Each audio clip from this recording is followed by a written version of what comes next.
are, are, are from League One or Exactly. the Championship. So So, I guys, don't just. we're live now. So, we want to talk about firstly, we want to talk about the Liverpool Chelsea yesterday. We're going to talk about Money Mase. We have to talk about Money Mase. No, we have to talk about Money Mase. Yes, I've been on him for so many time. And when people talk about, like, I don't criticize him. I only criticize him on his out in terms of his decision making. And yesterday, my Lord in heaven, Mason Mount come clutch. I can't say anything about him anymore. He came close. So massive appreciation to him a lot. If you guys check my thumbnail, you're gonna see the Money Maze. So appreciation to Yeah. him. We're also gonna talk about the UCF coming up. The weekend matches are also coming up also. And we're gonna talk about Thomas Tuchel, how he has improved Chelsea going forward. Where do Chelsea finish at the end of the season? So let me come into the first. Let me come about Liverpool first. Do you guys think it's time for Jurgen Klopp to go, or do Liverpool needs to give him time? And if they give him time, what player do you see going from Liverpool? Let me come to Damien now. In terms of Jurgen Klopp, how long do you want to give Klopp in Liverpool? For me, I think Liverpool should stick around with Jurgen Klopp. Every single club, even when Alex Ferguson was in Man U, he also Mm-hmm, had his bad days. He also had his bad times at Man mm-hmm. U.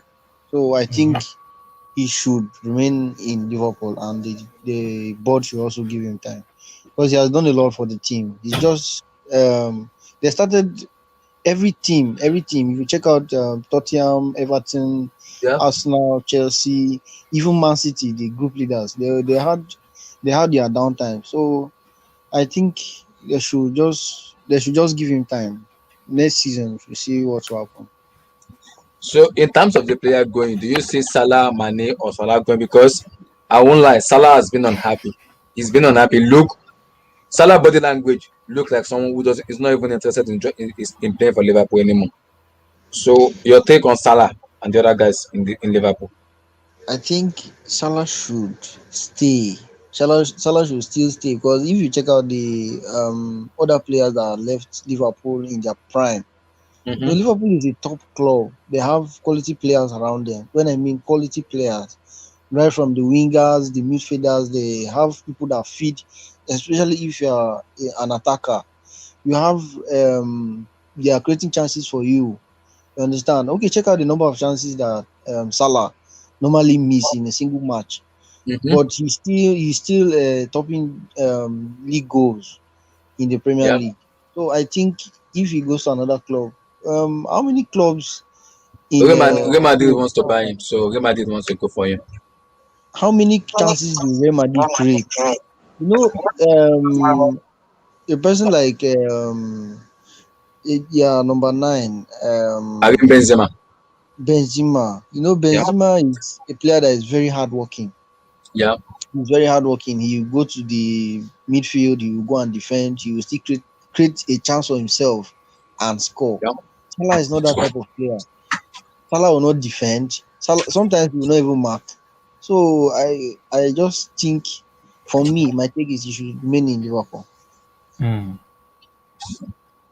So Damien, go for it. Club Liverpool. How long do you want to give Club? Or do you think it's time for him to go?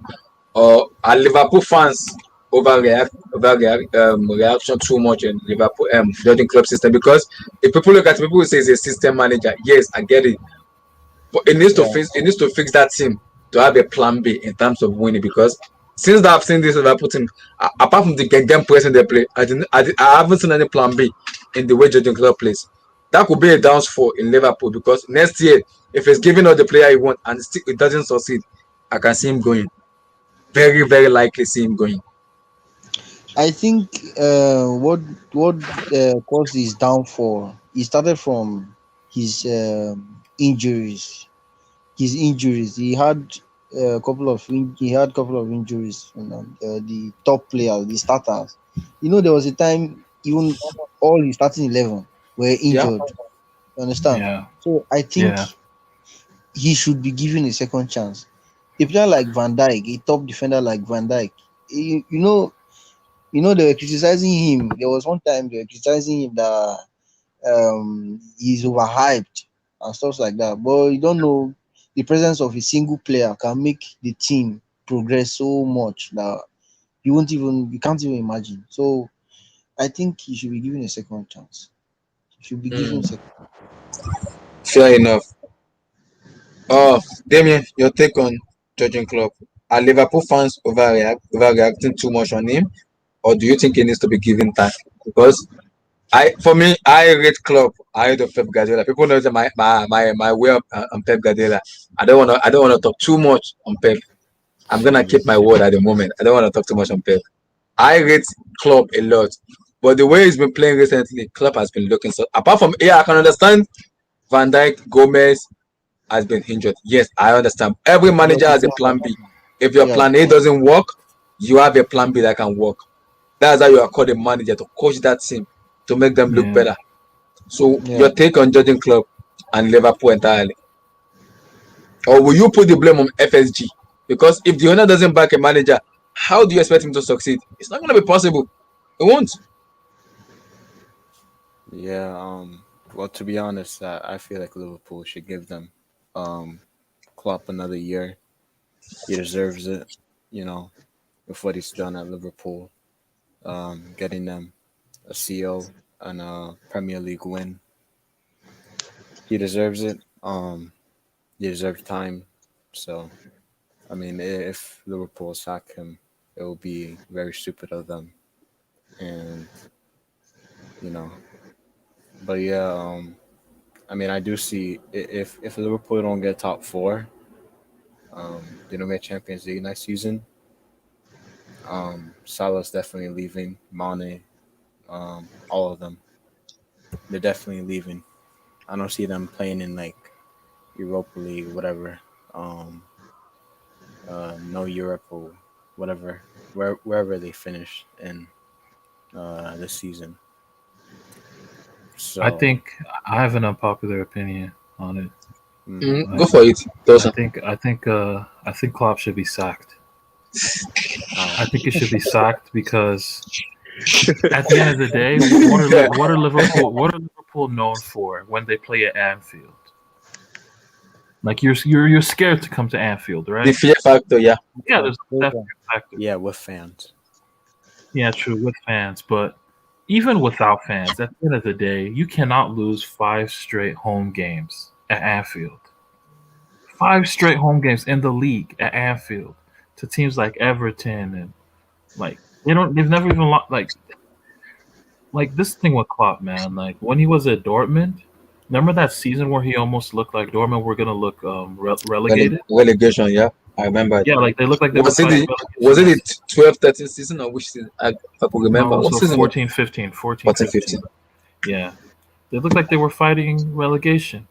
So I think personally, I'm of the mindset that in this modern era of football, you Mm-hmm. have a 3 to 4 year window.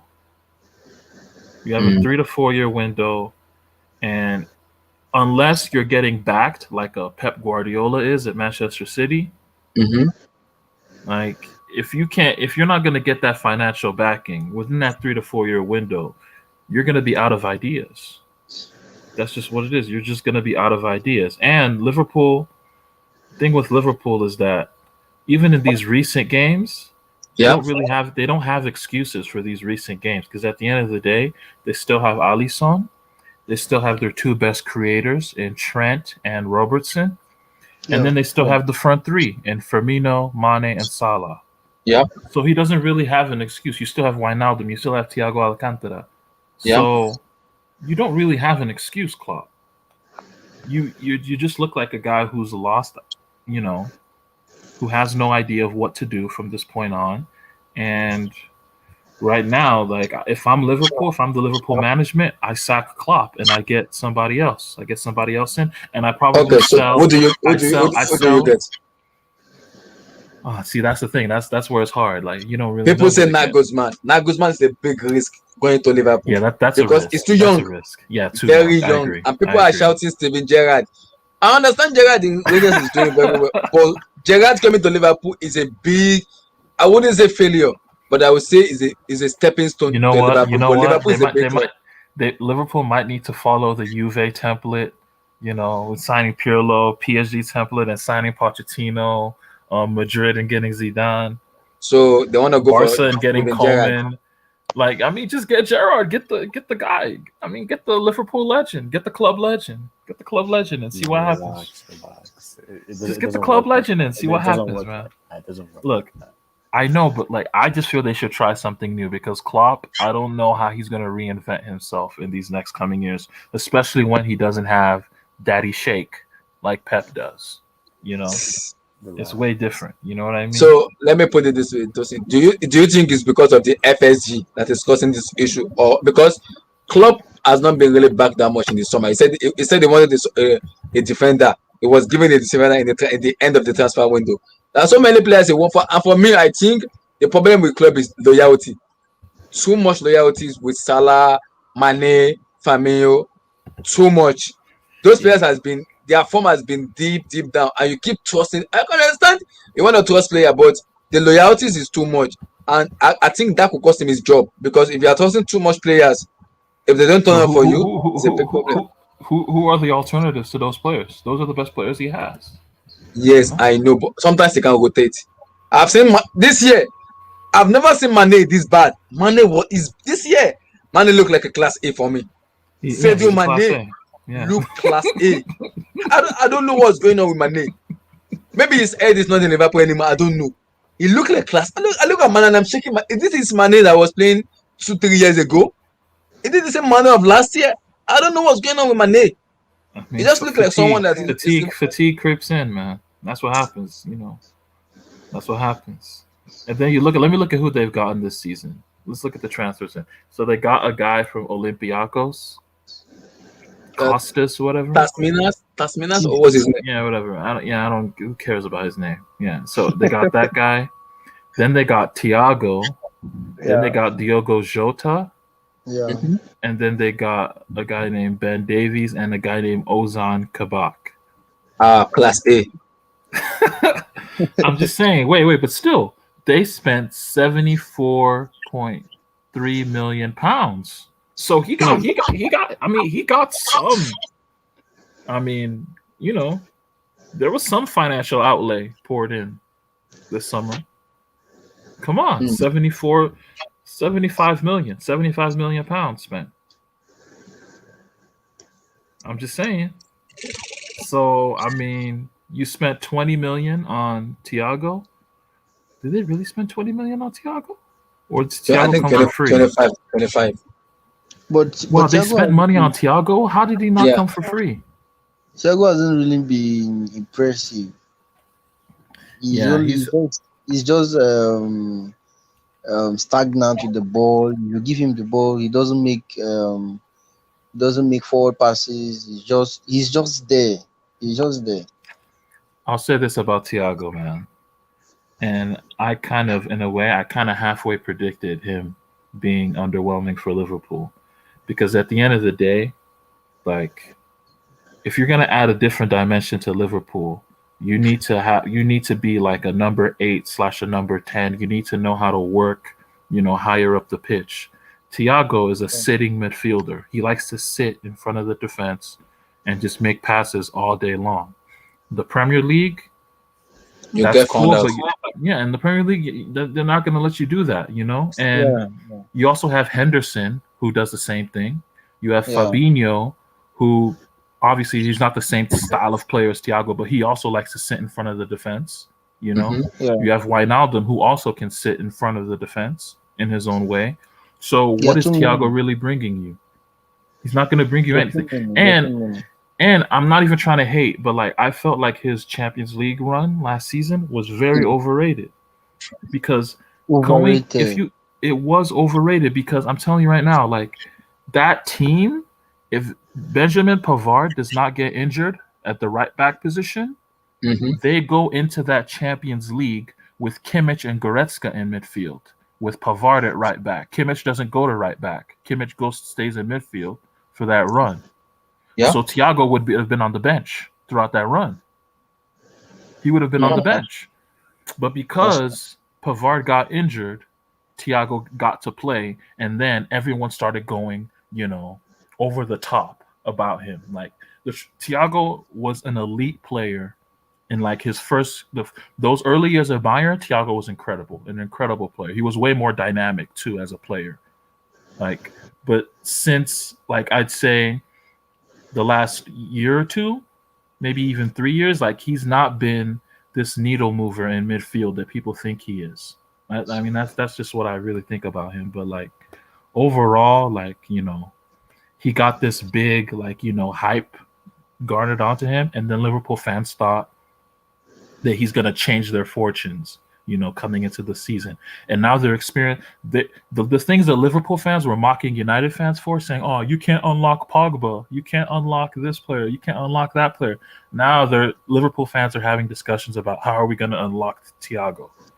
I mean, that's the karma. That shit comes back around. You know what I mean? Like, But do you think the system of club is hindering Thiago Alcantara to play? Because I've seen him play as a number 10 before, and it's very, very good at number 10. I When agree. you But when see, you build that's the when he team was more around, dynamic. That's when he was younger. He was more physical. He had more legs. You know what I mean? He could do the leg work.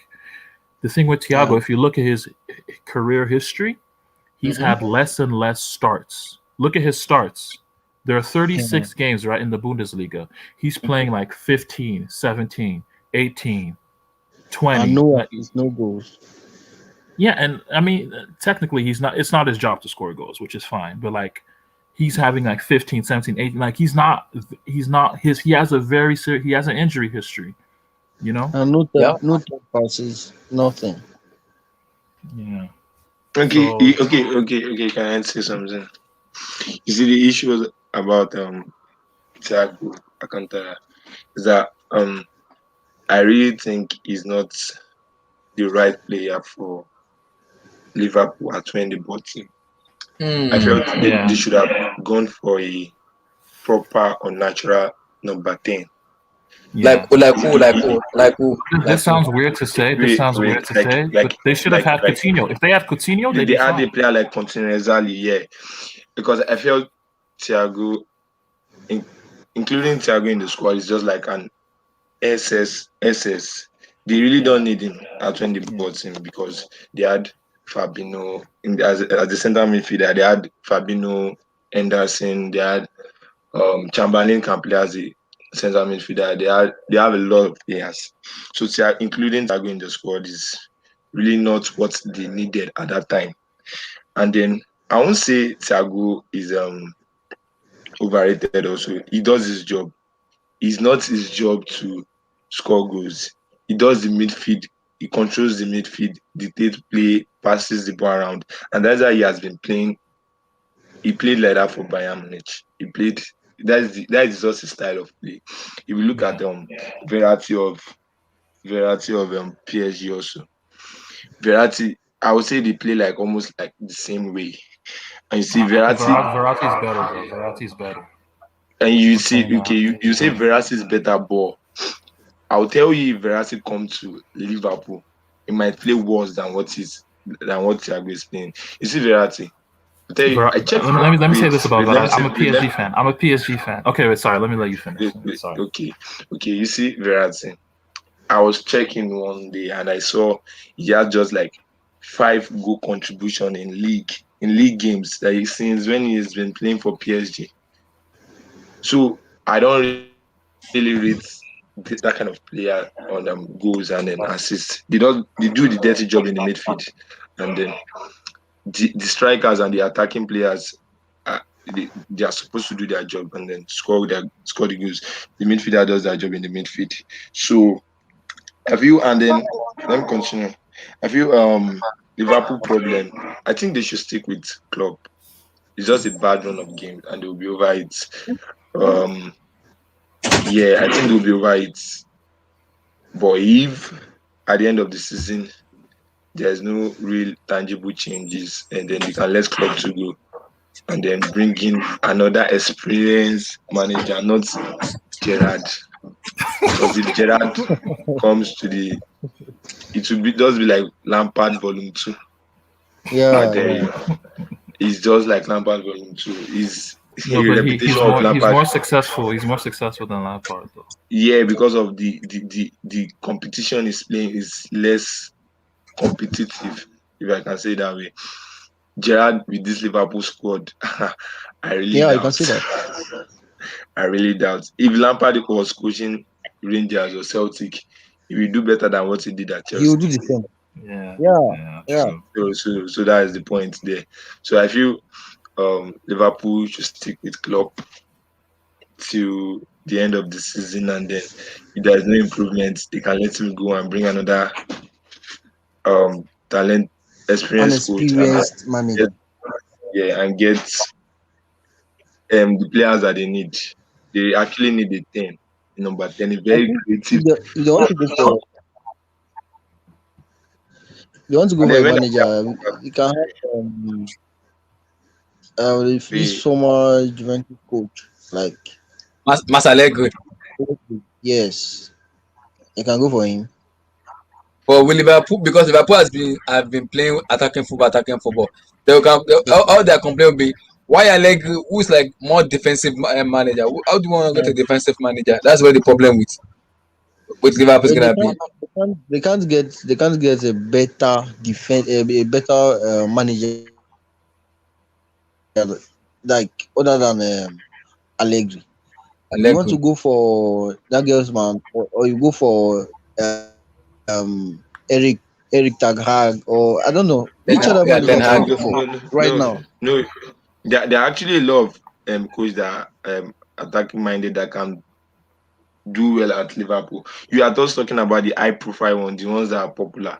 There are a lot of coaches that can do well in Liverpool. Yeah, we That don't know. We don't really know, right? Like a lot of. I think. Who you think Allegri could do well at Liverpool? I think he could.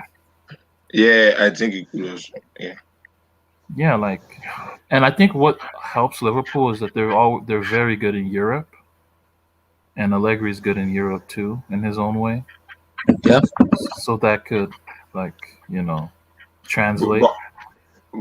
but but I feel all these their worries will end soon because I'm expecting them to recover their ginger when some of their injured players are back, like Van Dijk. When Van Well, Dijk is Van Dijk back, is not. He's not coming back this season though. He's out of season. He's yeah, out for the season. that is the main issue. Henderson is also out for the season, is he not? Or close to it. So that's the main And issue. and then I think that is the leader in that team. Those two are Yeah, the biggest leader in leaders. that team. Yeah. So they are really, apart from their football impact, the mental impact they have on their teammates is affecting them also. If they don't make top four and you're Liverpool, like if I'm they Liverpool won't management and we they don't won't make make top four, top four. see if we don't make top four and I'm Liverpool, if I'm FSG and I know and I see that we have not made top four, and I'm gonna sell Salah or Mane, one of them, and then I'm gonna fire Klopp and start over. I mean, that's They what I'm can't gonna do. make top four. They can't make top four. I think for me personally, I think it's not possible. They can't make top four Yeah, then they're in trouble. because the number of They're in teams trouble. they're in big trouble right now. Because the number of teams that are competing for that top four is when you check. If you take a very good look at the table right now, you see that Chelsea is just 4 points below Man U, and Man U is second. Leicester is there. I know Leicester, they are Don't Leicester shaky, but usually? Yeah, don't they usually drop off when the yeah, season? yeah, yeah. So, yeah. Then you see Everton. Ancelotti won't, after topping the group, he won't easily drop from the top four because he wants to play European football next season. And you see West Ham too.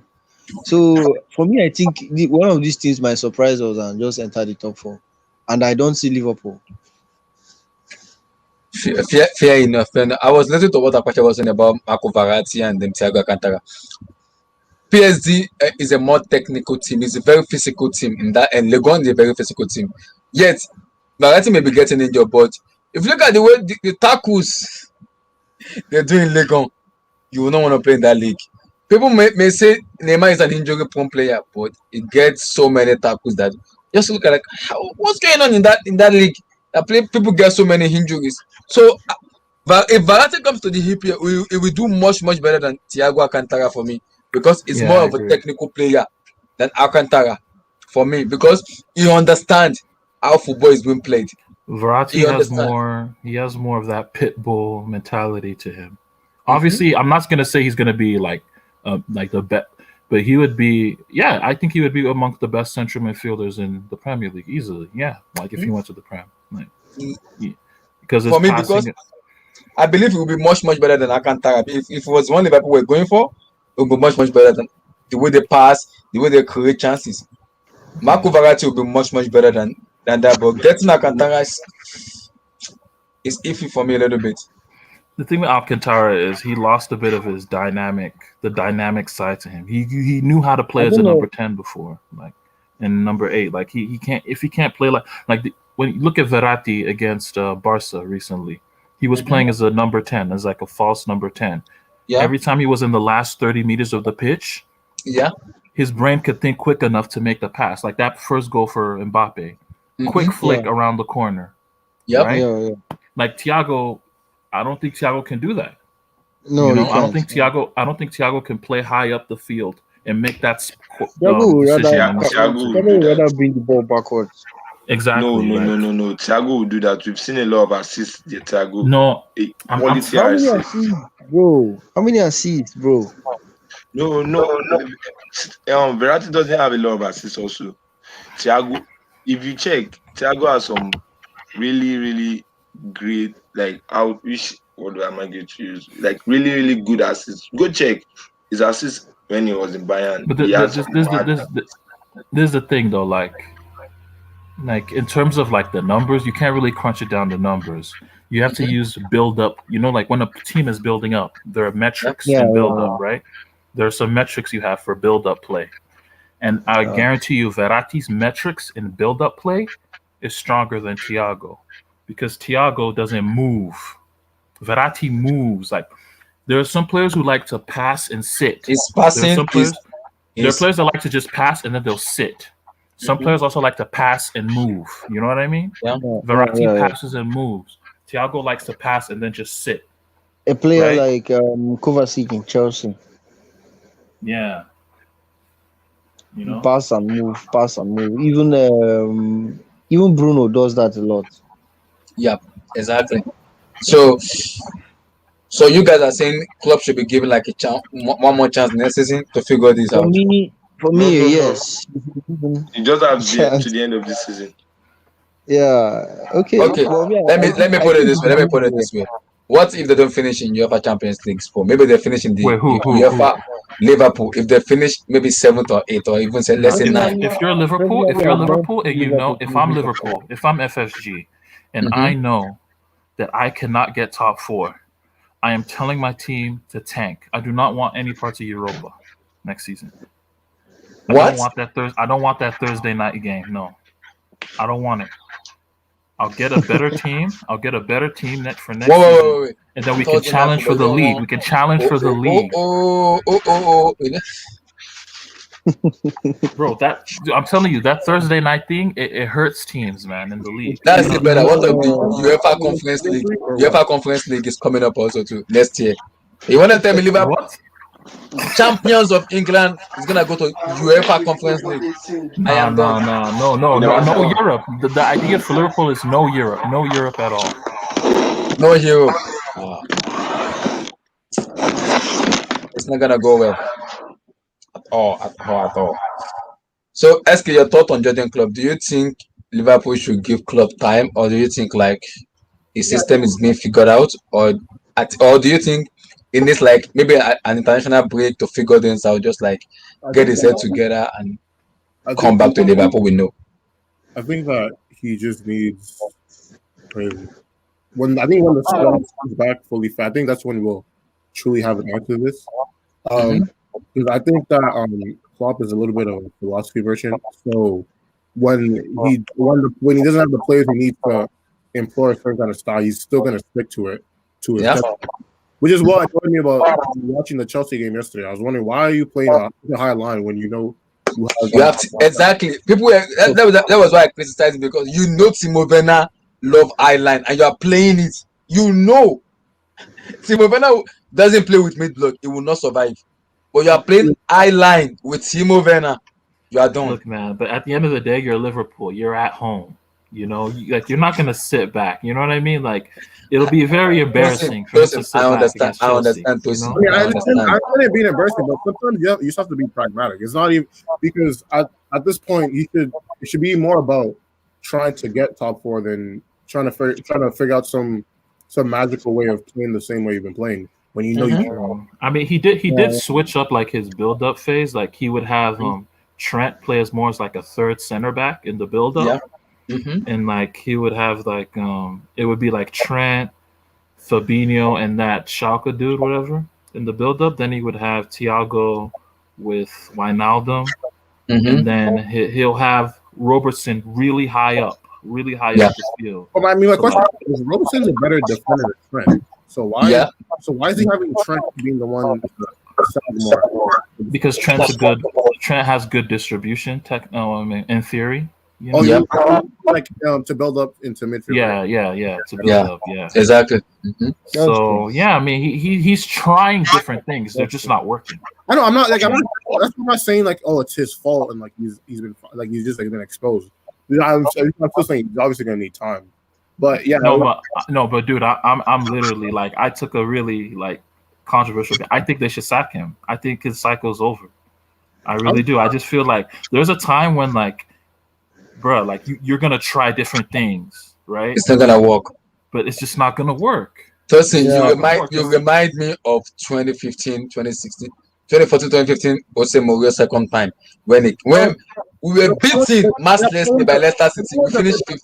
We're 15th when it was sacked. 15th because the players just didn't try. It's not like it's different because the players just didn't try in that season. Like they literally purposely. It was Willian that we abused a lot.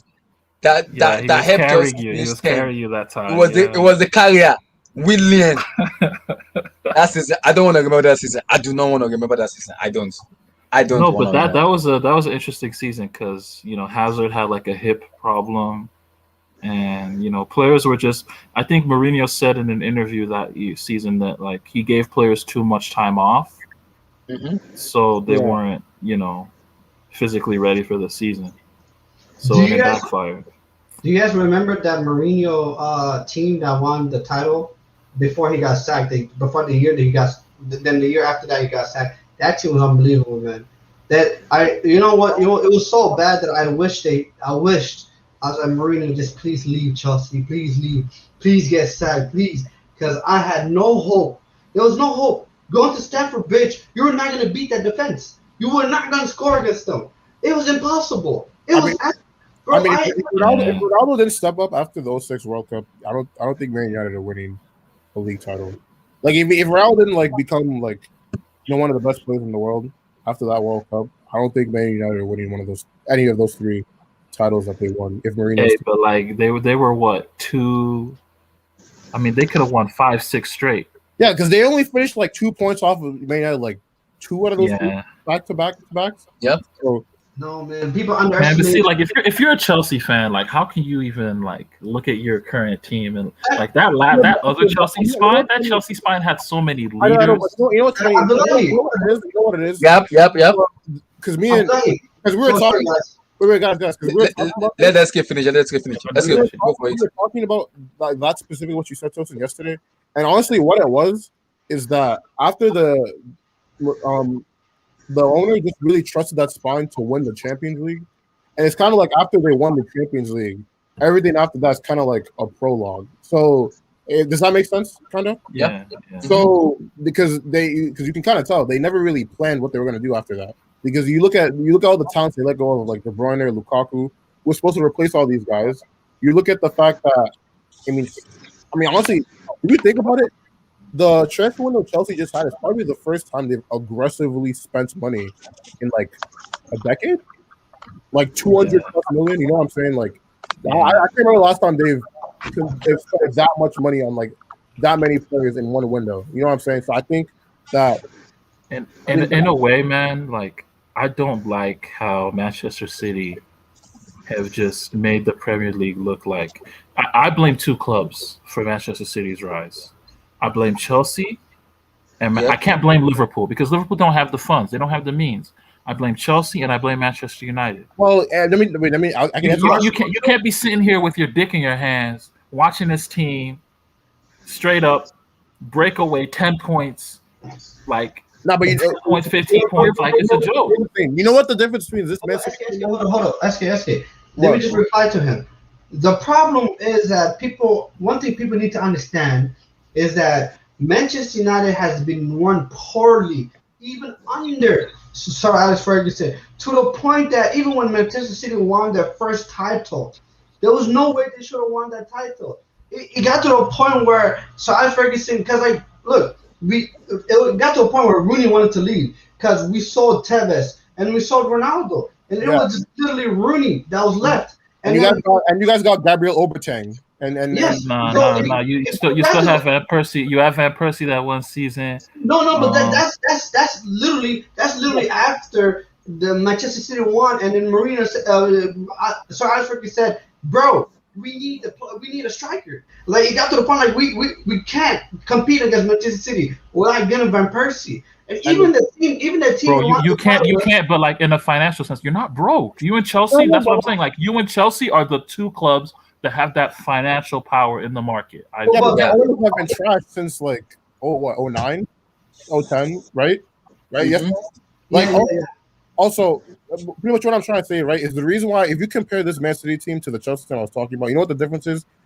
Man City haven't won the Champions League yet. That's why they're still this aggressive in the Champions League. I bet you the moment they win a Champions League, if it ever happens, they're not gonna their transfer policy is gonna relax a lot. They're gonna be more stringent. Okay. Yeah, because that's literally what happened to Chelsea after they won that Champions League. They don't spend money like that. Besides, they did get Hazard after that Champions League. Yeah, but that's okay. That's Oscar. Don't forget Oscar. My point is, if you look Kevin at De Bruyne, but he wasn't like expensive. My point is, like, if you look at the Chelsea pre-Champions League, they would buy 2-3 Hazards in one transfer window. You know what I'm saying? Mm-hmm. That's the difference. And they would buy a Hazard that's in his prime, not a 21-year-old one that they think is going to be really good for the future. Like, so you see like the differences in like their transfer policy, right? Mm-hmm. So that's it. I swear, if Man City win a Champions League this year or in the future, it's going to be the same thing. It's the same reason because let me put it this way: if like the score of like Silva and Yaya Toure and like Aguero, if they somehow delivered a Champions League in like 2015 or 2017 or whatever, then Man City probably wouldn't be as good as they are right now in terms of squad because they wouldn't feel the need to spend as much money. You want to know though? I kind of disagree with that because at the end of the day, it's oil money. You know what I mean? Like you're gonna want to stay outside. You're gonna want to stay outside. Yeah, like especially with that TV money coming in too. Like you just gonna want to stay on top, bro. Like, I don't think Man City will ever relent in spending money. Like spending money, I don't think they'll ever get tired of spending money. Even when they win the Champions League, even if they win 2 Champions League, they will especially if you have Pep, it's the hunger's still gonna be there. You know. Yes, there's always what I think this team is they really need success, not just the Champions League. They just want to be a top club in Europe for the next couple of years. And wait. Is the Yasser site? You there, dude? Like, I just want to ask him something because it's there. I will talk about side. I have something I really wanted to put out of the group, and I will kind of ask Said about it. So let's really talk. I want to talk much about Mason Mount. Okay. I guys laughing. Let me talk, guys. I have come at Mason Mount. Yes, I know. I've come at Mason Mount. I know. And yesterday on my watch along, I give my hands up when that goal entered. Wait, tell me what minute did he score the goal on your watch along? So I can 30. You could go back and I think 30. Is it 35 or 36? I almost flew from my chair. I can't run outside. because the door is my door is far away from where I'm sitting down. I cannot run. If I run, I'll have to break something, and I don't want to break anything. I broke two of my TV already. I just replaced one. I replaced it with a new one. I don't want to break anymore. Any. So my problem with Mason Mount has been is this is like his final decision in terms of when he has this pass, he needs to make that decision. And yesterday, my Lord in heaven, he made the decision I've been crying for a very long time. Just make that decision, boom, and Mason Mount come out on top. No, Money Mase, First an of all, appreciation, an First of appreciation. all, Chelsea Nation, Chelsea, all the Chelsea, y'all need to give an apology to this man. Y'all need to apologize to this man because Like yesterday, I said it. I have massively apologized to Mason Mount because I believe he deserves an apology. He has been our best player, even under Lampard. He has been, and even under Tuchel, it's shown up. So my sincere apology to Money Mase. I have you know nothing who bad to say about him. I don't think Appreciation. he's not as saucy, but like Mhm. Mason Mount kind of reminds me of a little bit of Houssem Aouar of Lyon. Yes. Where like they always like they can play in midfield, they can play in attack, and Mm-hmm. like they always love they have this idea of where the space is gonna be. Mm-hmm. So if you play that ball into that space, Mm-hmm. like they're gonna attack it, and then 1v1 against the defender, they're always Yeah. gonna look a way to cut in, Mm-hmm. and Mm-hmm. like Mason Mounts, man, his directional control and Yeah. like the way he just like finds ways to get in onto his strong And foot that pass from from Ugolo Conte. Kante, I have to applaud that pass. I That have was a to. good pass, yeah. No. People has been bashing on N'Golo Kante for a very long time that he doesn't know how to pass. What he do is interception, blah blah blah blah blah. But Conte yesterday came out and passed. He look up. Some players will not look up. Conte literally look up and said, "Yeah, I saw Mason Mount," and boom, instantly he gave him that pass. That was a world class. No. That pass reminds me of Bruno Fernandes in Man United. When you look up, he passed. Marcus Rashford on the run, start running like someone like Bro, KDB too. When KDB don't hold the ball, overhype that pass too much, man. Chill. no. I'm talking about if you look at the player of KDB when KDB pass balls and Bruno Fernandes pass balls, you see them when they look up, they make that decision. That instant decision making. Not that they have to wait, dress the ball, turn, find some. Not just instant pass, boom, and the finish from Mason Mount was class. I have nothing to say, nothing to bash in him. I just have to respect him. I'll Damien, say your this, take man. on Money Mount? I did not expect Fabinho to get rinsed like that 1v1. I'm sorry. Like I'm sorry, bro. Like come on, Fabinho. How do you get rinsed like made by Mason Mount like that, yo? Not even Like, Fabio. Kabak also get rinsed. yo. No, that was a great goal, man. That was a Damien, great goal. your take on Money Mase?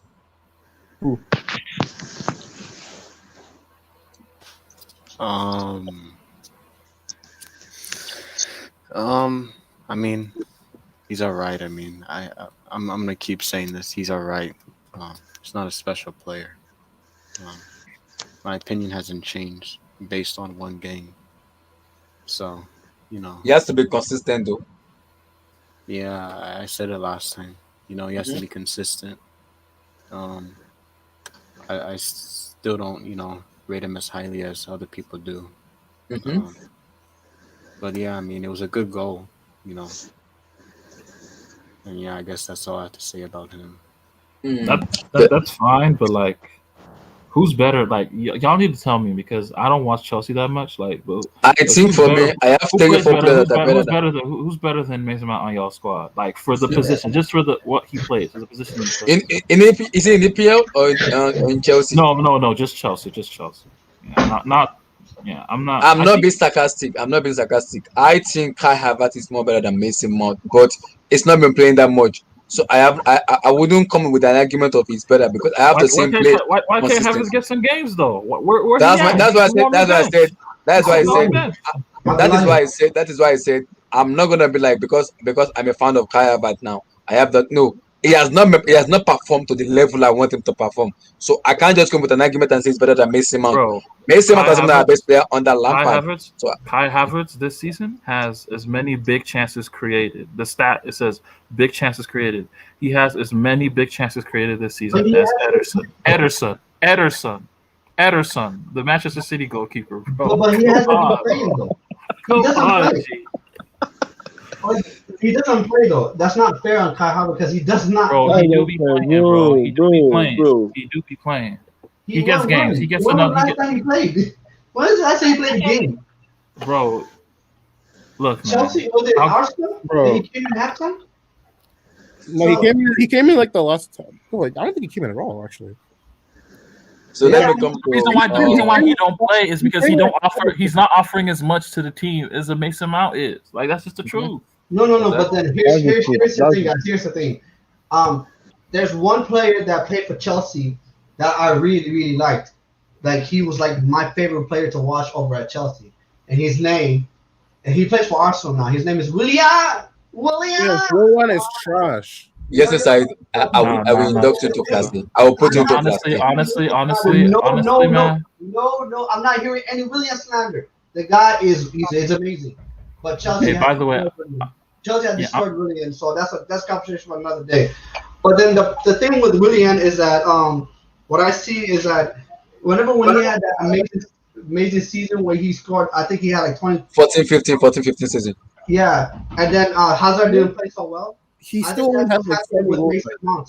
Mason Mount is being the best player like Willian was for Chelsea that 1 year, and that's what's going on with Mason Mount. So you can't blame Mason Mount. Wait, let me just say that. I think they're different players, first of all. Actually, to be fair, Willian also is a number 10 by trade, to be fair. Yeah. But Yeah, it's not bad. Mason Mount is a number 8 for me. I kind of do agree with Saeed too. I think, look, man, I know Willian had a lot of clunkers at Chelsea, but like when Willian was on it, when that man was on it, bro, that man was cold. That man was cold. Like he was like, I would say, like, remember that Barca tie, like under Conte? How could I forget? Shout out to Christensen, my boy. Bro, Willian was unreal. He was the best player in that tie. He was the best player in that tie. That's my point. That's my point with Willian. Willian was. People don't understand. Willian is cold. Willian is nice, but the problem He's nice. Willian played for Chelsea. Well, he didn't No, play. but he's also a bonehead. He's a bonehead. No, but tell me one time that Willian actually had a coach. Every manager that he had, Antonio Conte, Mourinho, they're so pragmatic and defensive. He didn't never had an actual coach. No, but that's why he played though. That's why he played, because he was always he did the defensive work, and they all played him a lot. No, Conte, Mourinho, they all played him a lot. So. But he had talent though. The guy was exactly. I remember times when he would go through players, boom, score bottom corner. I'm like, yo. Yeah, very right. Yo, so let me come to. Okay. Oh, sorry. Go for it, Tosin. Go for it. No, I was just gonna say, like, there's a stat with Willian where like, they were measuring players how fast they are with the ball. Yeah. And Willian rated as the fastest player with the ball. Like, that makes so much sense, because that's why a lot of Chelsea's attack would always be killed when he would dribble. Man, I have to go. And then he wouldn't know where to pass the ball to after. So, Daddy Young, your take on Money Mase, appreciation to Money Mase. How good he has been for Chelsea, even under Tuchel now. Mason Mount has always been my favorite player in Chelsea shirt since Lampard. He's always playing for the badge. He's always hunger for goals. If he has the ball in his feet, he's always pushing forward. He's always just looking for results. He's always pushing for goals. And I don't think there's any other Chelsea player that is really playing to get goals as much as Mr. Mount, except for a player like Timo Werner, that he's searching for ways to redeem himself because he has not been really honest. Yeah, I understand. Yeah. So I think Mr. Mount is a very, very clinical player. He's very clinical. That's the thing. His stats under Tuchel Mm-hmm. are better than the 17-18 appearances that he had under Lampard Frank this Lampard. season. Yeah. Yes. Yes. Yeah. You Yes. know, So, you know, who- you know so who I think Mason Mount? Tuchel can help him like progress, You know who basically. Mason Exactly. Mount is, man? It's development, and because people may say I hate him. I don't hate Mason Mount. My issue with Mason Mount is has been his decision making in the final third. Sometimes he get the ball and Mason Mount decide like, should I shoot? Should I pass? He's That is what my human, problem bro. is. That happens with a lot of young players, He's man. You know. human. Just give him that. He's human. So he will definitely make mistakes, and he's learning from them as far as I can see. He's Exactly. learning from. I know the technical board. Usually they see all those mistakes and they review them, and I know Mm-hmm. he works on them, and he's a very hardworking player. Exactly. And even I'll Tuchel say even this said it. though. On Okay, that go game for it. yesterday, though, I'll say this though. Like, I'm not even a Werner fan. Like, at the end of the day, Werner is not good at football. You can never convince me. Like, he's just not. The game is not. He's not supposed to be playing the game. But, but, but I would say against Liverpool, he made a lot of quality runs that players Yeah, missed. yeah. Mm-hmm. And Mount was one of them. Mount missed him a couple times on some of Yes, them runs. yes, yes, Mount yes. tends to do My that. take is every player on that pitch in a Chelsea shirt was very very energetic. Like they were ready to win. They were ready to win. They came out to win. They played like they've never played before. From Mendy to Werner, For me, I everybody. didn't even think Mendy wasn't even tested at all. It was having an off day yesterday, an off day. But he was very calm. He was very calm on the ball. Yes, You but know, it he's wasn't tested. he It used to was be a not. bit shaky. He's always shaky, but Yep. he was very calm on the ball. Yes. Hmm. Exactly for me. So let me come to SK now. Your take on Money Maze. Mason Mount. Do you guys remember when Brendan Rodgers would give those interviews on Liverpool and he would say that they always showed great character? Mm-hmm. You guys, that Mason Mount is like the personification of that. I think that um my perception of him hasn't really changed too much. I mean, he definitely had a great game yesterday, so I can't really take that away from him. But I mean, until he does that on a consistent level, I still maintain that I think he's best played behind a playmaker, in a center mid role. But hey, if he can score goals, then I can't really knock him too much. But I still think that his ability to play make for others, I think is like the one improvement that he really needs to still make. It's like Yeah. it's like and I know that like he's young and stuff, but I think playmaking is kind of one of those things that usually comes natural to a player. So I feel like it's one of those things where either you have it or you don't. But hey, we'll see if he can prove me wrong on that. Yeah. Sahid, your take on Money Maze. You know my honest take? Money Maze, Money Maze. If I'm being honest, I feel like you know what? If you tell me Mason Mount is better than Bruno Fernandez, I will kick you out of here. No, he probably. Easy, easy, easy. I would never speak of such blasphemy. Am I crazy? Am I crazy? If you do that, Hey man, look man, I'm not a fan of either Chelsea or United, but I would actually rather have Mason Mount on my team than Bruno Fernandez. I'm sorry. I'm Easy, come sorry. on, bro. What are I'm we saying, sorry. man? I'm sorry. I'm sorry. I'm sorry. Jerry, yeah, listen, this is straight face. why do you think I this guy? Just let him talk, please. Okay, okay. Mason Mount, okay, guys. He had a good game yesterday. He has a phenomenal game yesterday. But I don't know. I mean, Mason Mount is one of those players that they will put on shift. They will work 100. They'll go above and beyond for the team. They'll work hard. But I feel like he's missing something. I don't know what it is. Is it this? I don't see. You know when you know this players and you're like, wow, this player is very good. This player is very talented. I don't see that in Mason Mount. I see a good player, good technique, but I just don't see. I don't see a Hazard. I don't see a Felix. I don't see Mbappe. I don't see Dembele.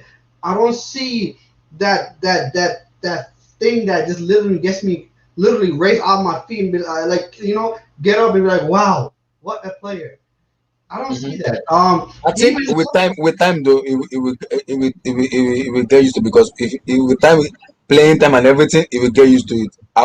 That's been my issue with Mason Mount is his decision making sometimes look suspect, class A sometimes. You know what's weird though, right? So I live in America. I live in Minnesota. Everybody that's around me, I have a lot of Chelsea fans, and a lot of them don't like Mason Mount. I don't know. And then a lot of people that my family's are from Africa, so a lot of people that are generally surrounded by me are people from like regions of Africa. I don't think I've seen someone that's black or African that likes Mason Mount. Everyone has the same opinion about Mason Mount. They don't like the fact that he is the best player in Chelsea, and that's the opinion they have of him. So. Yeah. Let me just say this about Mason Mount, man. Look, like I said, I said that he kind of does remind me of a little. He's not as saucy, and I think that thing that you're saying that he's missing, it's flair, right? You're talking about flair, like if Mason Mount looked like Houssem Aouar, because I think he's very similar in terms of profile. Very similar, yeah.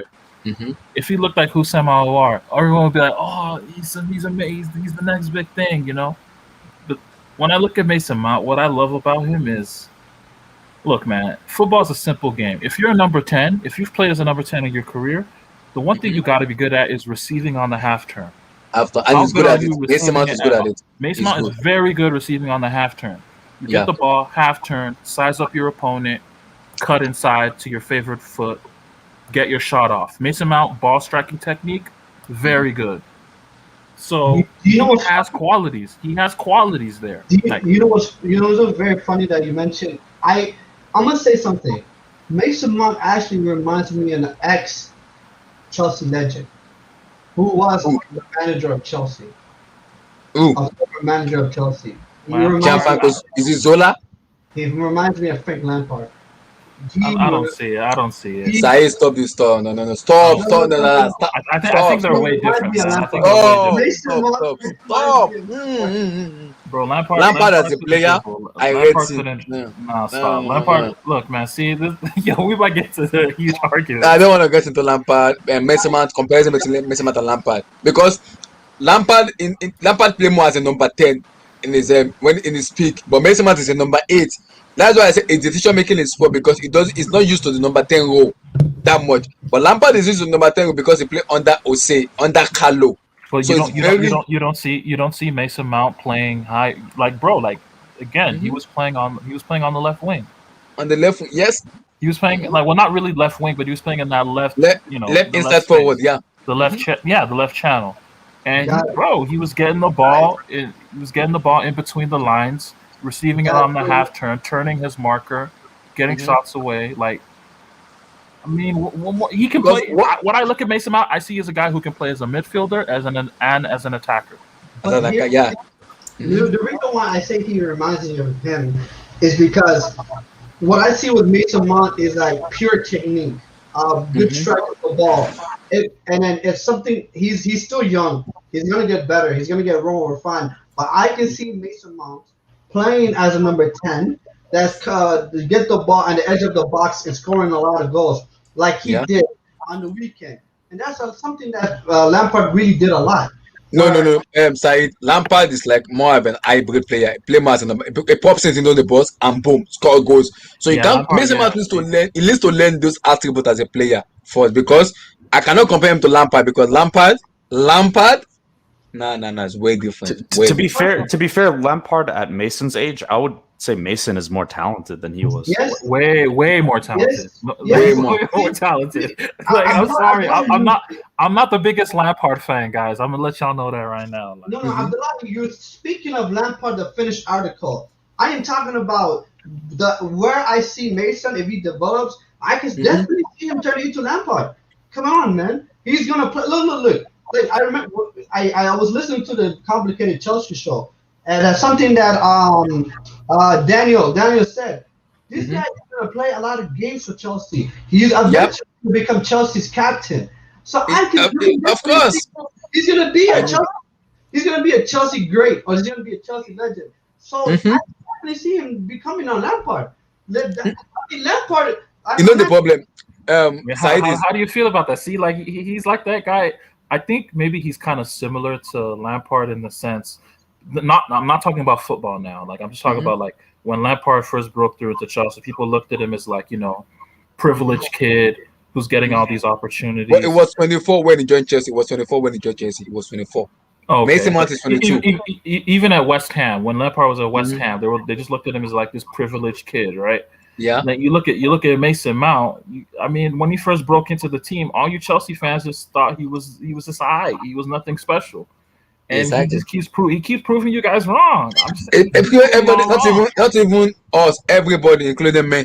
Because my issue with Mason Mount has been his decision making in final third needs to improve. If you want to get that level, this is the thing.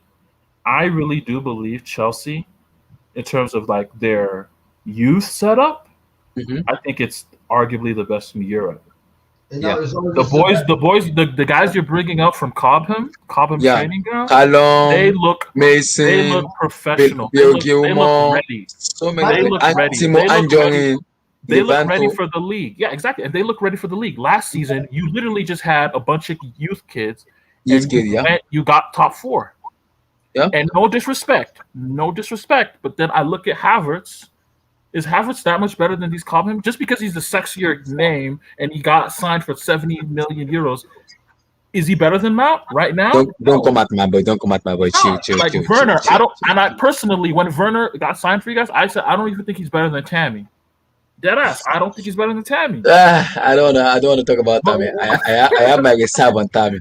I'm just saying, like sometimes your best players might be the dudes who's coming up from Cobham. Like seriously. Yeah, that's true. That's true. Do you guys know the kid, the 17-year-old Musiala? Yeah, Musiala. Jamal Musiala. Yeah. He played for the academy of Chelsea. For his whole life he chose. Then I think last summer he chose Bayern. Yeah. He signed with Bayern. Chelsea, the problem is with Chelsea have the best of the best in terms of talent, of young talent. They produce the most young talent ever. Like you have Lamptey that's in the that used to play. Brighton. Yeah, Lamptey is incredible. Like the first time I saw Lamptey play for Brighton, I was like, "What? Chelsea let this guy go?" Yeah, it went because of Rhys James. The guys also too. Yes. So many. If you look it up, it's actually insane how many Chelsea players literally left the club. I mean, it's crazy. It's incredible. Yeah. Now, because he's gonna get these. He's not gonna succeed in Chelsea. Let him live. Let him go. I think Said. I think before more appreciation could go to Mason, he needs to refine his game a lot, much better. Because if you want to bring in Lampard refined his game because Lampard's decision making was spot on. People may say Drogba carried Chelsea, but Lampard in that year under Jose and under Carlo Ancelotti refined his game a lot. The way his score goes, his assist. I won't forget his assist to Drogba. When Lampard get the ball, all his assists you see Drogba. Any assist, Drogba. Anything, Drogba. He refined his game. That is where Mason Mount needs to improve in his game. Like, he needs to refine his game more for people to be more appreciative. Who will be that striker that will be the Drogba to Mason Mount's Lampard? That's tough at the moment. That's tough because people compare him to Drogba to Abraham and I say total different player. Drogba and Abraham is total different player. Yeah. Tammy is like he's like Adebayor. Like seriously, I like his profile. I like Tammy's profile. I really do. I think you guys are very harsh on him. The guy is 21, 22. Reminds me of? If I'm being seriously, you know who reminds me of? A man by the name of Daniel Sturridge. Nah, chill. No, not really. Sturridge was way quicker. Way quicker. Why he's not? No, but Sturridge liked the ball to feet. Sturridge could like go out wide and take on his man. Like Tammy doesn't do that. My problem with Tammy is he lacks the ability to pass, and that's pretty crucial as a striker nowadays. Raimski, not even pass. People come at me when I say Abraham is not a number 9. Abraham can even his positioning is poor in terms of his striker number 9 as a center forward. When a player get the ball now, you know somebody's gonna make a move. When Abraham make a run, either go offside or out of position. And I look at myself that how can you be a striker going out of position, being an offside every time you are giving the ball? What does that tell me? No, You don't know what you're doing as a player. Right. You don't know what you're doing. Guarantee And that- even people say that I'm too harsh on him. We have, let me say, after Trent in APL, we still have the best Costa in Rich James. Rich James gave you the ball, Abraham cannot not ball. So what are you telling me, as a fan? Be like, I cannot be a striker who can even head the ball into the net. Let him pop. Like let's say next season comes out of nowhere and Tammy bangs in 25 league goals. Yes. Like, let players improve. Let him improve. Give him time. Like give the man time. That's all I'm saying. Like, yeah, you are very correct. So Ramsky, your take on Money Mase. I've always said this about Mount, and this may be a generic point in a sense, but if you look at just overall athleticism and what you can train in the game. So, for instance, some of these players, they'll have a ceiling in terms of talent, but overall volume and athleticism will push them over the edge. I put Lampard, I put Mount in that kind of category. What you hear behind the scenes about Mount is that he's the hardest trainer in the team, and that's testament to being chosen by 2 straight managers over let's be honest, 3 signings in the summer that were in his position. His position in the team was threatened multiple times, but he's kind of just pushed past that by effort and volume. And it's kind of, this might be a weird comparison, but it's like how I think of Andrew Robertson, for example. Andrew Robertson might not be the most talented player, but his volume and his consistency is what pushes him over the edge of most left backs in Europe currently. So it's like just this effort, this consistency, this athleticism. That's where I categorize Mount. Of course, he's not as talented as Pulisic. Of course, he's not as versatile as Ziyech. But what Mason brings you is just the consistent, high volume, attacking prowess that, let's be honest, Chelsea lack. Like, Chelsea are a team that just lack the overall final ball. Right? I think you know what we lack. People will say we lack striker, yes, but we lack this Eden Hazard edge. Like when Hazard was in Chelsea, everybody call him the main man, but I swear to God, Eden Hazard shows up week in and week out in the EPL. This guy will just carry the ball from the midfield and run at you. I've never seen a player run at a team before. Hazard will run at you. He doesn't care. That's what I'm saying. Like, you guys need a new technical. You need a new technical. See, like, Mount can be your main man for like the midfield, but you need a main man in attack. You need a guy who you're just gonna give the ball to. Everybody get the fuck out the way. But they have it. They have Tammy Abraham. Here's the problem I have with Chelsea. Nah, chill. No. You think that's Tammy? Nah, chill. Let me say this real quick. If I was his family, if I was someone that cared about him, I would tell him, please, I beg you to leave Chelsea. Because the moment of course, Chelsea, I want him to leave and go to a club that can appreciate him. Because this club, the Chelsea club, is a non-patient club. You guys have no patience for anyone. You guys have no patience for any player to develop. Said. When you have an owner of Roman Abramovich, he don't care about I want to invest in you. Roman want to win. Chelsea is the Chelsea owner. He wants to win. He can spend 500 million euro on any player he wants to buy. He wants to win. Roman doesn't care identity of like, hey, okay, Lampard, Tuchel, let me give you a youth player, blend this youth player, don't worry, I will support you, just don't buy any player. Roman doesn't care. Roman wants to win. That is the reason he's investing money into that club. He wants to win.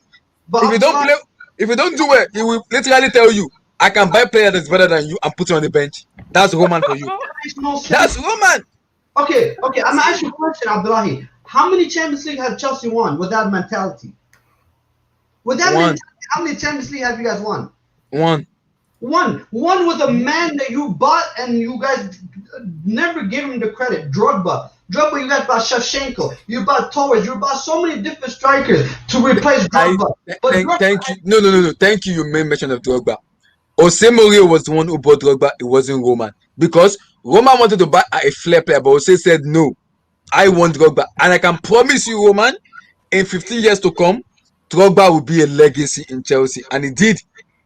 Roman trusted his word. And Didier Drogba became a legacy that everybody talk about. So when you talk, Roman wanted them, Shevchenko, it did not work out.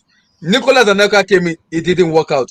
Didier Drogba was the number 9. He has been carrying Chelsea from 2004 till 2012. Even when he came back, he also won the EPL and came back and win it again. So Drogba is a legacy because Roman trusts Jose to make that decision. But then my thing is, but like, what I'm trying to say, and it seems like I'm not getting through to you, is that Chelsea is doing the same mistakes over and over and over and over again. Why don't you stick with It's our structure. It's our structure. It's our structure. It's Chelsea's structure. It's been there since Roman, ever since Roman took over. As a Chelsea fans, I know the structure. So I am not even mad. I'm not mad because I know the structure. I know when Lampard was hired, I know that guy will not last 2 years. It will not last. It's an apprenticeship. It's like going for an apprenticeship job for like after 1 year, you're gonna be like, hey boss, my next year, am I sure I'm gonna get a job? That's how Lampard does in Chelsea. Is it from the day one? It was a failure already from day one. I knew it as a fans. I knew. Roman's going to drive himself crazy because Roman. Look, this summer he bought Timo Werner. The summer before, the December, last couple of Decembers ago, he bought Higuain. Said, you know the funny part? You know the funny part? You know the funny part? This is crazy. Said, the funny part is Sancho and Haaland is available. I can guarantee you 100% Roman is going out to buy those. And if Roman buy those two, you know what he's going to tell you? I don't care. I have the money to buy player. I want to win trophies. That is why I'm buying them. Like it makes the definition of insanity is trying to do the same thing over and over again. You have a 23-year-old. Roman doesn't. You are talking about If you compare Roman to the Abdullahi. Yep. What do you want? What do you want as a fan? Do you want the youth thing going, or do you want Daddy Roman? I want both because youth is very important in the team. Also, you have to blend those youth to the play and to the first team to make them look better. Because what is the distance of you having a youth and you don't use them? It doesn't make any sense. So when you're gonna have a youth and you have to have an owner who cares. That is why United have a very talented squad, but the Glazers doesn't care. All what they care about is endorsement, Chevrolet. That's what they care about. They don't even care about what is going on in the club. The same thing with Gas Indic of Arsenal. Roman literally care about Chelsea.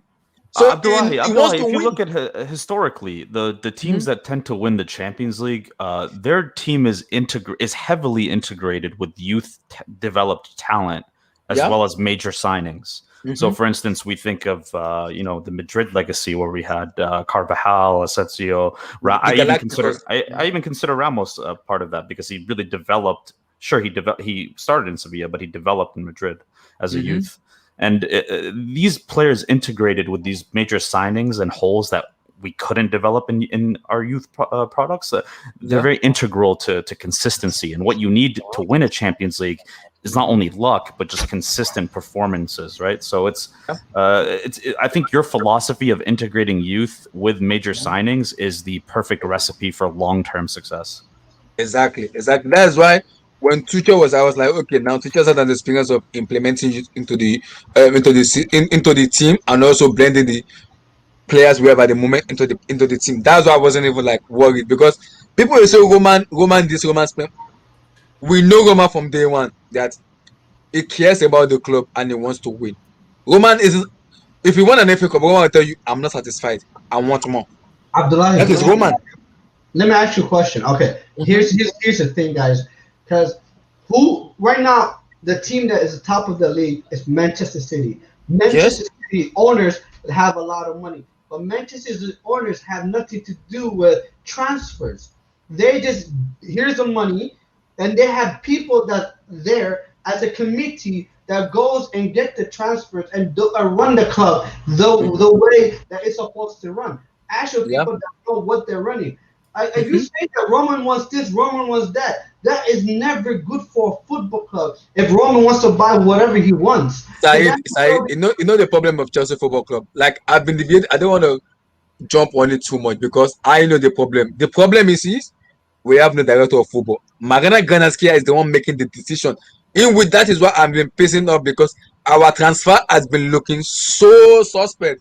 Because you give a big club like Chelsea to Marina Granaskia to take over. That is why my problem is because she lacks footballing IQ or brain or what do I call it? Football brain to understand. I want this. This is a player that is good for the future. Marina just go how to to look and tell you, Roman, this is the player we want. Give us the money. Give us the money. We need actual director of football that knows what he's doing.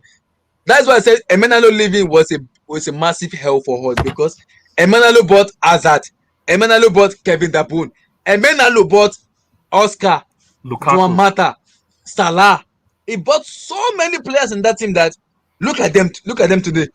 We can see them say good things about them because actually we have a director of football who knows what he's doing. Ganaska doesn't know what she's doing as a director of football. So why would I be mad or angry when I know the core and the structure of Chelsea Football Club? I cannot be mad and angry. I can't be because I know the structure of Chelsea Football Club. I know. Okay, but like I know we were talking originally about Tommy. I would get rid of Tommy only if I can get a better striker. Like you guys are in the sweepstakes for Holland, right? You guys, yeah, Alan, yeah. Mm-hmm. If you get Holland, yeah, Tommy's out. Like, yeah, Tommy's out. Yeah, I know. You throw him out. Yes. But, yeah. So I mean, here's the problem, guys. People need to understand this, especially you, Abdullahi, that's very excited about Holland. Holland. His agent is Mino Raiola. Holland will not stay at a club for more than 3 or 4 years. He is going to move on. Said. Wait. Let me finish. Okay, if you finish up. Take the risk of going all out for Holland, and he leaves your football club in 3 to 4 years, and Chelsea Football Club, for whatever reason, because you have Manchester City in the same league, you guys somehow, some way, you guys end up short, and you guys don't win the league or the Champions League, and he leaves you. Not only did you lose Holland, you also lost Tammy Abraham. At this point now, you have to find the next striker. Said, I agree a little bit, not 100%, because when you say we get Alan, Lampard is not the owner, is not the manager of Chelsea Football Club. Thomas Tuchel is the manager, and Thomas Tuchel knows what he's doing in terms of improving players and making them look better. So, and in terms of the board and running of club, the board knows what they want, and I'm very sure they will 100% back Thomas Tuchel in terms of the transfer he wants to buy and implementing a system into the team. They've been looking a lot. Them buying Timo Werner and Kai Havertz, it's not like a short time, it's a long time success. They know before signing those players. So if it is Lampard, I will be worried about Haaland. But it is Tuchel. I'm not worried because it will improve player a lot, and the board will actually back Thomas Tuchel. Unlike the Leonardo of PSG, who was an issue with Thomas Tuchel in terms of the transfer policy. Respect Leonardo. Okay, Abdullahi, how long will you give Tuchel? How long will you give him to win the league? Because based on what I'm hearing, I think Chelsea will back him in this coming summer in terms of whatever he wants to buy. Roman already said it. He wants to back him. Next year's season, you expecting Tuchel to win the Premier League? I expect him to challenge, and I'd be able to. So you don't expect him to win the league next year? 90 over 100 to win the league, not 100%. I expect him to challenge because I won't roll out Man City and I won't roll out Liverpool. Yes, they may be bad, they may be atrocious, but Liverpool will come back. No, Chelsea have to contend next season for the Champions. Yes, exactly. Challenge for the Premier League title, and they have to. The major problem. Imagine getting Haaland and Sancho. I can guarantee you, Tuchel has no excuse without winning the league. I think Haaland could go to City and Sancho could go to United. Though, imagine what would Chelsea get? It's possible. Very possible. Because you said after the summer transfer window you had this summer, you said you're expecting Chelsea to challenge, and that's what I said. I said I expect us to challenge because of the player we have. I said it. I did not expect us to win the league because I know Lampard is the manager, and I know buying those players for Lampard is an inexperienced manager. He won't implement. He doesn't have a system that he wants to implement into the team. How on earth will I even expect him to win a trophy in Chelsea? It's not possible. But Tuchel actually knows what he's doing because he's done it in Mase, he's done it in Dortmund, and he's done it in Paris Saint-Germain. So I know what I want to get from Thomas Tuchel. I know. Okay. I mean, I'm just saying, Abdullahi. I mean, you remember Chelsea Football Club just sacked one of their club legends. Yo, what's up, Radinski? So I want to talk much about the UEFA Champions League coming up. All right. I think we have We have Dortmund versus Sevilla, and we have Juventus Porto. Let me come to toss in this one. Juventus Porto. And my question is this: if Cristiano Ronaldo get knocked out by Porto, I should say it now, I'm done in football. If that happens, if Cristiano Ronaldo, I love Ronaldo. He's one of my best players in world football. I love Ronaldo. But if he get knocked out by Porto, by FC Porto, I think I need a moment of silence for Ronaldo. I'll say this, man. There's this. This is, you guys know how the Champions League script goes, right? I mean, no. Juve lose the first leg. They're coming back to second leg. Cristiano scores a hat trick. We know. Yeah, I mean, we know how the script goes, right? Mm-hmm. We do. In the event that does not happen, hey man, Cristiano, man, you're welcome to Paris anytime to play with Neymar and Mbappe. You're welcome. You're welcome anytime. With Neymar Jr. and Kane, you're welcome, G. Wow. You can come through. But honestly though, I do see Juve winning. I do see Juve finding a way. They just need to win what, like 3-1 or 2-0? 2-0 without conceding. 2-0 or 3-1. Yeah, I think they can do that on the night, basically. Yeah. Okay, so you give it to Juventus. What your scoreline is 3-1 or 2-0? I'll say 3-1. 3-1. Good. Damien, Juventus Porto. I kind of want to see Juve get knocked out. Kind of want to see it. Yeah, I want to see it too, man. Damien, if Juventus get knocked out, I don't know what to say. I will keep my mouth. If Juve gets knocked out, man, I want Porto in that next round, man. Everyone's gonna want Porto. If Juve gets knocked out, we're gonna have a 3-hour stream.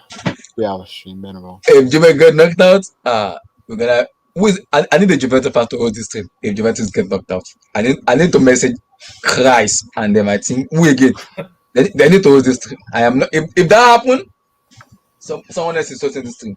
I'm not. Someone else. Not me.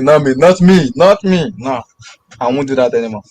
But I love Ronaldo, but getting knocked out by FC Porto, nah, it's not gonna happen.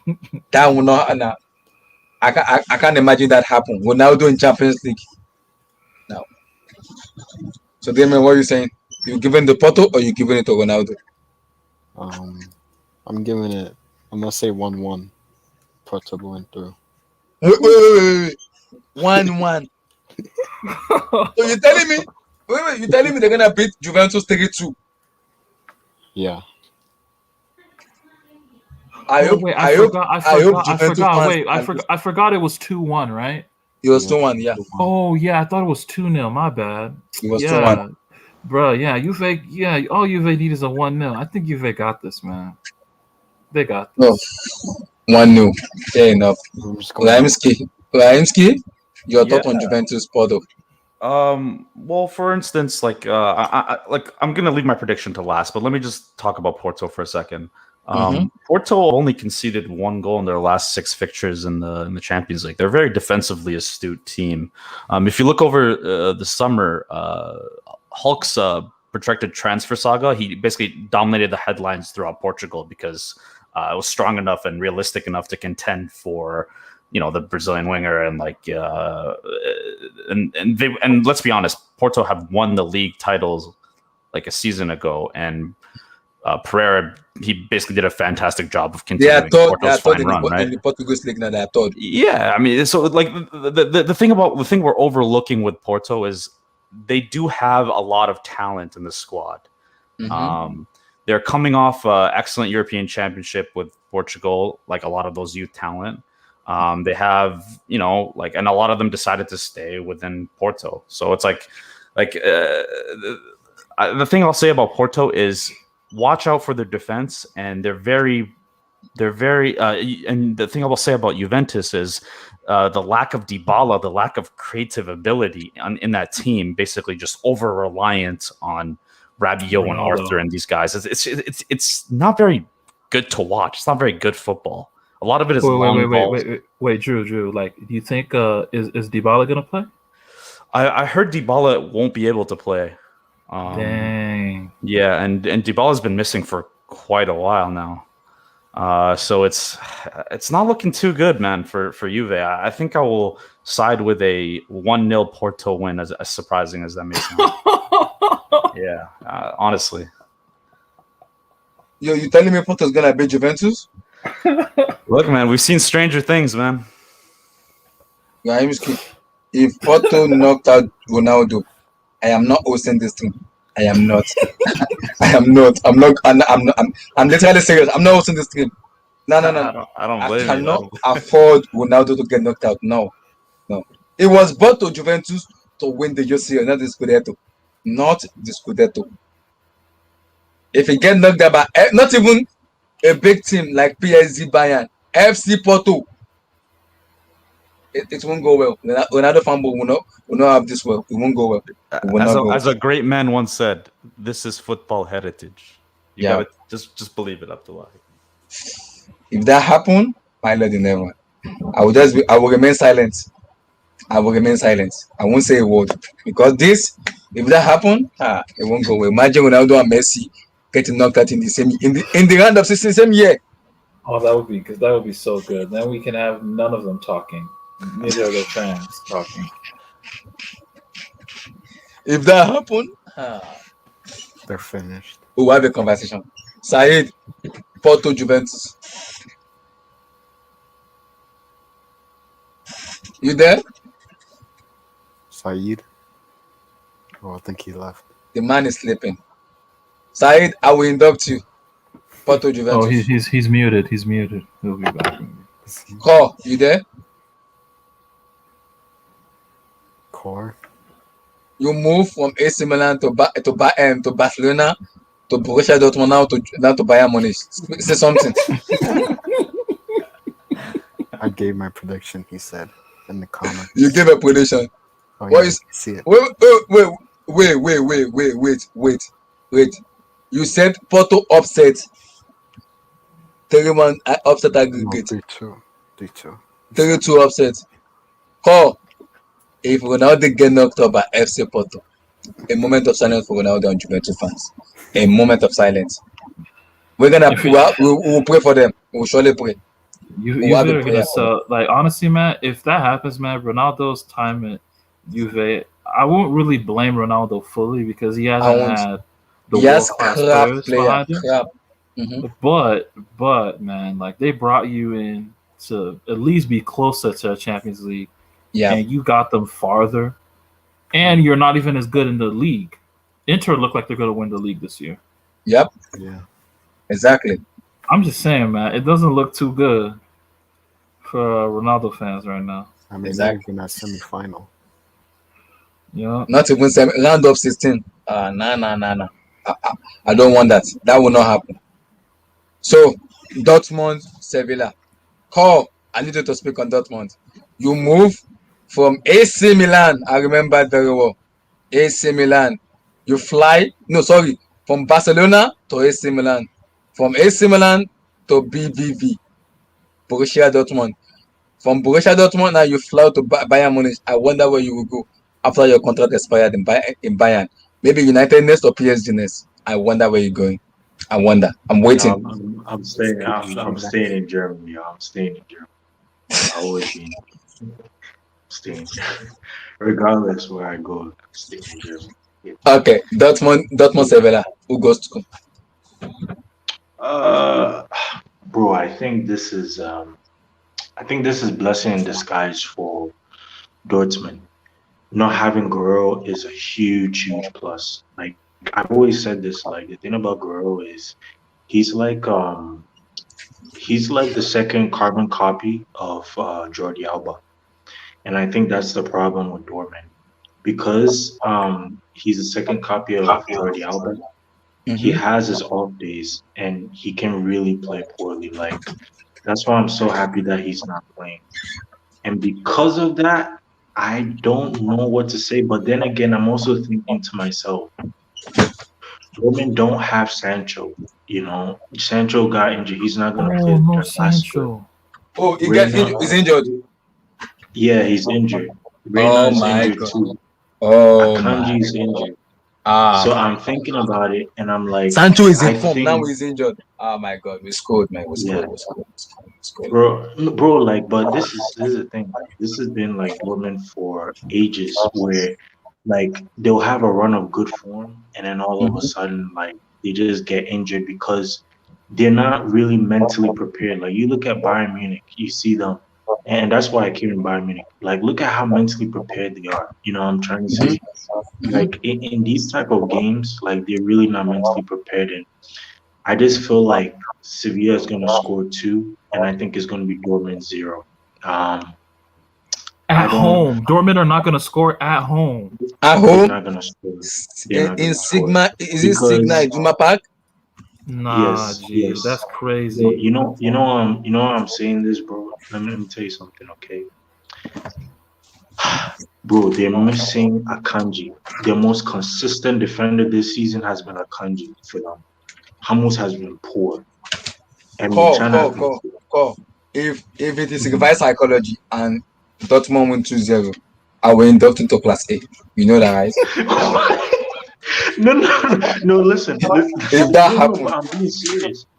Look, because okay, then the other question here is, so without Sancho, right? Who is the other player who's gonna thread the through balls to Haaland maybe to score the goals? maybe Hazard brother.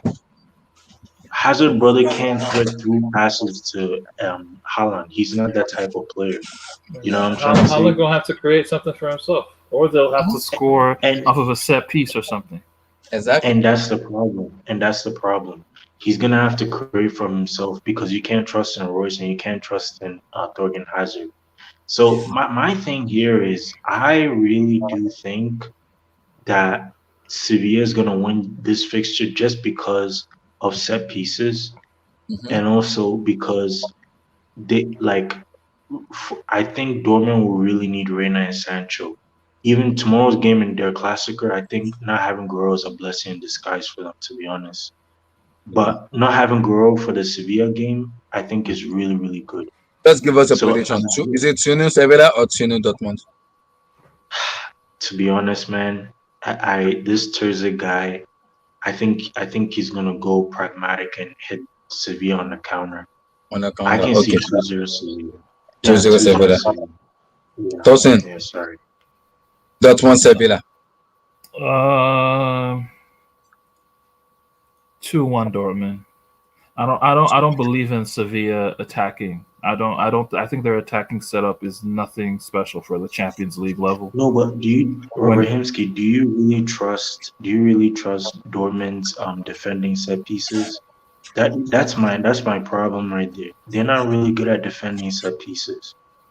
And you know It's Sevilla is really good at it. no, I'm yeah, gonna wait. I'm gonna you wait till my turn. But Tosin has the yeah, floor. that was me. That was Tosin, bro. Yeah, you talk. Ramsky's the other guy. Okay. Oh, So sorry, you Yeah, said sorry, sorry, 2-1, sorry. 2-1 yeah, Dortmund, right? yeah. I think Dortmund win like 2-1. So, Yeah. so Tosin, what do you Oh think? man. Damien, Defending set don't pieces. worry. Damien, Dortmund Sevilla. Who wins? Don't give me 4-0. Don't give me 5. I don't want to hear that. I don't want to hear 4-5-0. Um, Somebody's calling.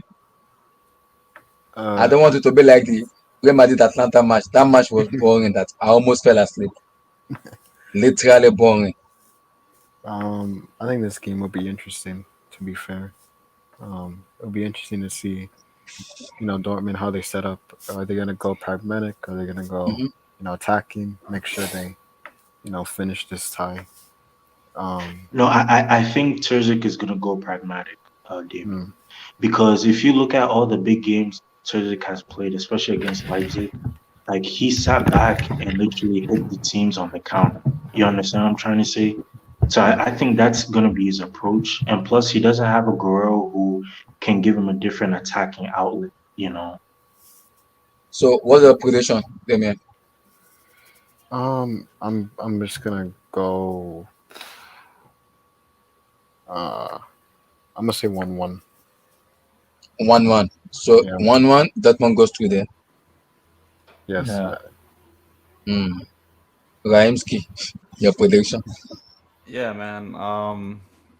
Like let's just look at what's coming up for both teams. So, for instance, Dortmund they have to face Bayern tomorrow. We'll is, talk about the it classic next. that's always a tough task going into a Champions League week, right? Facing your arch rivals, and it takes a lot out of the team because let's be honest, I don't think Dortmund are not going to play their major players for that game, right? So it's a very important game, especially with their league fixture currently. So, Raheemski, they have to. They have to because certainly they're going to be tired for like going into next week, right? Whereas if you look at Sevilla, like they're going up against Elche. Now, granted, if you look at the overall like macrocosm of what happened with Sevilla, they'd lost a very grueling game to Barcelona that obviously had to do some sort of mental damage, right? So it's maybe they have a point to prove, or maybe they're just going to play lethargic, slow, mentally damaged. No, but that was cheap. That was cheap from Barcelona. That was a Score. cheap. Let Raheemski talk. Let the guy talk. Score. Let him talk. Yeah. So in a sense, in these kind of scenarios, I tend to favor the team with the youth because although they do have a tough test in Bayern, it could be a good little sort of practice game, even if they ended up losing to going into the Sevilla game. Because let's be honest, Sevilla recently have played some very poor, lethargic, misplaced passing, like no high tempo, no speed, no pace football. So it's like in this kind of game, I tend to favor the youth, and I'll go with Dortmund, and I'll say Holland will score and increase his tally of 8 goals. Wow. So Dortmund goes to. Yes. Let me make my prediction for the Juventus Porto match. I'm gonna go to New Porto. I'm not telling you we're gonna score. Yeah. I am crazy. I know. I'm doing 2 New Porto. I'm not saying we're gonna score. I'm just going to New Porto. And the Dortmund Sevilla. I think I will slide a little bit with Sevilla.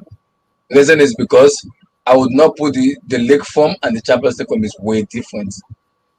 So I think Sevilla may turn up against Dortmund just because Dortmund doesn't have good defense. They have very good attack, but the defense is a little bit suspect for me.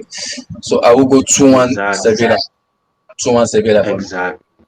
Yeah, but 2-1 Sevilla, Dortmund go through, right? Do they?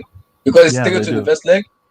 Yeah, because Dortmund still goes through. It's 2-0 Sevilla. 2-0 Sevilla. I think it's going to be Sevilla have to win like 2-0. If it's 2-1, there's no way Sevilla will not. Sevilla will concede for me. They will. So that I'm going to. If my match finishes 2-1, Dortmund goes through. It's fine. But I think Sevilla will turn up because I don't want to count the league form and the Champions League form is way different. So I'm going for Sevilla.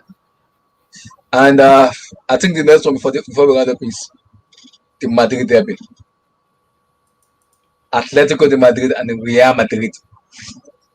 Damien, who wins this match? Atletico. What about the Wednesday games? Is it just Tuesday? Sorry, my bad. The Wednesday games. Oh my God!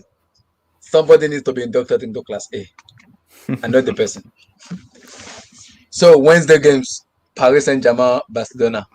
Damien, go first. Who win? I mean, the tie is already over, so. Yes, sir. Yes, sir. Somebody's already giving up. You missed what I said about. I said mismatch. That we would lose the first leg, and wait, I think I did, or either that or draw. But so what's the score? PSG 2-1. 2-1 PSG. Yeah. I mean, the thing is, I mean, I don't think PSG will go all out because I think they have it like in the back of their mind of bottling it. So they're probably just gonna want to like get the game done, just not go full out. Justin, is Neymar available or Di Maria? Who's available between both of them? They're all available because they all trained with the first team today. But I think Neymar will make the bench. And Neymar is playing on Wednesday. I'm changing my prediction. He'll come on. Is he playing or is gonna? I just want to know. Let's say he will see the pitch sooner in the game. Damien, I'm changing my prediction. Neymar is playing. I'm changing my prediction. I mean, Neymar is playing. It's his first game though. I don't care. It's against Barcelona. I want that guy to induct Messi. Get him out of Barcelona. I don't hate Messi, but I think Messi's time is over. Yeah, I mean, but like, Okay, can I give my prediction real quick? Yeah, you go for it. PSG 5, Barca 0. Guys, if that happens, 9-1, 9-1, 9-1 on Arrogate. We Wait, can't ever talk about wait. 6-1 again. From 3-0 to 4, is it the Roman 3-0, 4-0, the Barcelona one, 8-2, Bayern. So gonna tell me 9-1, 9-1, Paris. 9-1. That's the If dream. that That's the happen, dream. if That's that the dream. happen, the next day Lionel Messi needs to call the Barcelona president. I am leaving Barcelona. It's over. It's over. If that happen, Neymar, Messi you just drop the handband and tell the president, I can't continue anymore. It's done. I'm going. It's done. Raimski, PSG Barcelona. I'm just gonna echo the sentiments of what most of you guys have said in here. One thing I'll add is PSG. They score so many goals, man. I'm pretty sure PSG have scored at least 3 goals in their last 3 Champions League matches, and that really just goes down to consistent attacking volume, and honestly, the best form of defense is attack. Keep the ball in attack. And Barcelona, they struggle. They struggle with width. They struggle with deep line defending. They struggle with pace. I just don't see a way past this PSG team for Barcelona. Although I will say Barcelona will score in this game because they do have a point to prove. I'll give the game overall a 2-1 to PSG. 2-1 to PSG. Call your prediction. If you give me 7-0, I'm kicking you out. If you put 7-0, I am kicking you out. Don't give me 7-0. What's the prediction? Call. 4-0 PSG. 4-0. Wait. Yeah. They lost 8-2 in just like one-legged tie last year. 8-2 Bayern. So you're telling me they're gonna lose 8-1? Back. Yeah. 4-0 PSG. If that happen, Damien, if you guys lose 4-0 to Kylian Mbappe and Neymar, there's a big problem. Massive one. Massive. Bro. I think let me tell you something. This PSG team is a very, very good team to win the Champions League. They are very balanced. And what I love so much about them is they can attack, they can play defense, they can sit back. They're looking very, very good. Like I think this season is going to be City and PSG. To be honest, I'm going to go with 4-0. 4-0. Yeah. My prediction is since I heard Neymar is playing, that is a lot of confidence for me because the first leg, no Neymar, my prediction changed and it was like 4-1. Neymar is playing. How fit is Neymar? Is it 50% or 70%? 50 to 70. So, around 2%. Neymar with singlet and Piqué is game over. Well, Piqué is injured. Because singlet also. Singlet is class will A. play. Singlet will play. Yeah, Singlet will play. That's class A. Neymar is killing somebody. He's killing somebody. He's killing somebody on Wednesday. I can see that happening. Yeah. Neymar is killing somebody. I don't know who's gonna kill, but Neymar is killing somebody. Give us the score, Abdullah. Give us the score. I'm going 5-0 PSG. Yes, sir. I'm not saying who is scoring. 5-0 PSG. I'm not saying you guys can clip me. I'm not gonna say who is gonna score. 5-0 PSG. I don't know who's gonna score. All I know is it might be 5 or 4. That's all I know. 5-0 PSG. I don't know who's score, but I know one player is turning up against Barcelona. I'm not gonna say that person. Somebody's turning up. I don't know. We have to wait on Wednesday, but I knew in my mind But somebody's Moise turning Keane off. is not playing. Moise Keane I is don't. not playing. I'm not talking about. I'm not gonna mention the person. Somebody's turning off. That's what I know. So Moise 5-0 Keane is not PSG. playing. Moise Keane is not playing. We're doing the Sunday hangout on HH. HH is gonna run my. He should induct himself as a 5-0. I'm coming out as a 5-0 PSG. He should please, he should please, run to the please say toilet. He should run to the toilet if I say that. So for me, 5-0 PSG. Damien, I'm not being rude, but this Barcelona team can get out, and PSG know how to defend. I'm seeing Marquinhos he's been tremendous. Thiago Silva leaving is a blessing because he has rejuvenated Marquinhos a lot in terms of the way they defend. And with the form, my future goat is at the moment. I can't count him out. With the form he is at the moment, the guy literally spelled Barcelona in camp now. So I'm not. He's still fresh. He's remembering that he's still fresh. It's fresh. I'm not saying anything. It's just fresh. It's fresh. So 5-0 for me. That's it. 5-0. And for Wednesday match, Liverpool, RB Leipzig. Damien, your position. I mean, I think Leipzig, they messed up in the first leg, making those mistakes. And it's going to come back and bite them again. And it's going to be 1-1. 1-1. Tosin, Liverpool, RB Leipzig. Do you see a shock? This is the thing with German teams, man. They blow their load after 60 minutes, So if Liverpool can hang in there for 60 minutes, honestly, and I think they'll be fine. I can just see 3-0 Liverpool. 3-0 Liverpool. Damn, 5-0 on aggregate. Leipzig. Yeah, Leipzig.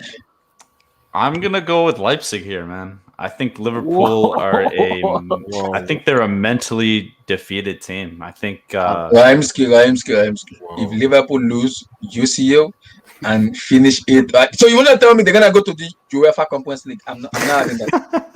I'm not having that. Okay, when you put it like that, maybe I'm a little off here. But let's look at what's happened so far. I mean, Liverpool in the Champions League this year, they've been good. They've kept a clean sheet in the last 6 of their 8 matches. But if you look at Leipzig on the other end, they conceded at least 2 goals in their last 3 matches. So they're very leaky. The reason I'm going Leipzig here is I just think mentality and has a lot to do with this. Like the whole Mo Salah getting subbed off early, storming off the pitch, his agent tweeting, Klopp with a very defeatist mentality this season. There seems to be a lot of unrest in the squad. And let's be honest, Liverpool are a very top-heavy team. They only have 11 players, basically. They don't have a youth development system like Chelsea. They can't rely on youth. They Thiago. I love Thiago, but man, he's looking shaky in this team. Klopp is class A. Yeah, I mean, Klopp is misusing him. I would argue, but I just don't think it was a good match to begin with to go to Liverpool for Thiago. I'm going to say a surprising 3-0 for Leipzig. So Leipzig is winning 3-2. Yeah, man, Leipzig winning 3-0 is crazy. I know. It's like they're going to Anfield to win 3-0. Hey man, if Liverpool have lost 5 games at Anfield so far, so it's. I mean, yeah, 3-0. Trust me, Burnley came up in there. Don't explain. Just give me a scoreline. Do not explain. Just give me a prediction, please. Don't explain. It's not even in Anfield. It's in Anfield. Puskas Arena. They're going to a neutral venue. Okay. The Budapest. Oh. Okay. Game over. You don't even need to watch this game. It's a dead game. I'm watching the Champions League. I am watching that match. No, you don't need to watch Liverpool Leipzig. It's over. Why? Man. Liverpool is winning easy. Do you know the match I don't want? Do you know the match I don't want to watch? Do you know the match I don't want to watch? If you are telling me not to watch Liverpool, RSB, I would rather watch that match than watching PSG Barcelona because I know what's gonna happen in my mind already. My brain already telling me what's gonna happen. My brain No, is telling me what's gonna but happen. that's more I'm not talking. enjoyable. That's I'm more not saying enjoyable. anything. My brain already knows what's gonna That's more happen. I'm not enjoyable. saying a word. Let's be honest, bro. Abdullah, bro, look, that's more enjoyable because remember what Barcelona did to Chelsea in 09 or 10? Like, I bro, know, but they, there's they VAR. There's seriously VAR. robbed Chelsea. And You know, when so Facts. like no. I'd like See. seeing Facts. See, call. When Neymar wasn't playing in the first leg. They were hit 4-1. Neymar playing, even coming up from the bench, is a problem yeah. because that guy he can kill someone in the pitch. He will dribble you, he won't pass. Just keep dribbling. Somebody's getting a red card. I can see that happening in my face. Somebody's getting a red card because of Neymar. I can see that happening. It may be Sinclair, maybe it may be Jordi Alba. Somebody's getting a red card. No, Sinclair. that kills me. With Neymar, No, someone is getting a red card. I know. In my mind, I know. Because Neymar wants to play for no. But Abdullah, let's be honest, yo. Like I rather watch PSG and Barcelona all day than watch Liverpool Leipzig. I mean, bro, I love seeing Barcelona suffer. I just love seeing it. I love seeing them suffer so much, yo. Relax. I think Just give Liverpool. me a prediction. Just give me a prediction. I, Give me a prediction. easy dub for Liverpool. Yes, I'm sorry, man. In Leipzig, I can't trust them. I can't trust them. They bottled it in the first leg. It's in the Puskas Arena. So what's I scoreline? just 2-1, 3-1, 3-0, 4-1. I just see Liverpool getting a dub. I don't really know the scoreline to be honest. It's an Okay. easy game for Liverpool to be honest. Easy. For me, Liverpool is Leipzig. It's tough. Liverpool are good in terms of UCL. They turn up, but with what has been happening in the UCL, I don't see Leipzig keeping a clean sheet. I don't see that. I don't see them keeping a clean sheet. Impossible. They will concede. How much? I don't know. They will concede. That I'm sure of. They will. How much? I don't know, but they will concede. But I'm gonna go 3-1. RB Leipzig for me. 3-1 for me. 3-1. Okay. It may change, but I'm going 3-1. I mean that's enough for Liverpool to go through. So It's enough. Yes, I know, but 3-1 for me. Because I know they can't keep a clean sheet. They will concede. That I'm sure of. They will. Leipzig will concede. Because the way Nagelsmann play is very open. It could get beaten. But Abdullah, my question is okay. So look at Liverpool. Does Leipzig have a Mane? Does Leipzig have a Salah? It's a goal galore. It's gonna be a goal galore on Wednesday. That's why I'm not watching that much. One thing we forgot to mention, guys, Mhm. is Leipzig are currently on 5 yellow cards, and Yes. they have all the incentive to attack, right? Because they need to win the tie, right? Obviously. So with Exactly. 5 yellow cards, it can be a little tricky, especially in midfield. I think we'll see a red this game. I'm gonna throw that out there. That's not bad. That just to round up this game like the Madrid derby. What are we going for?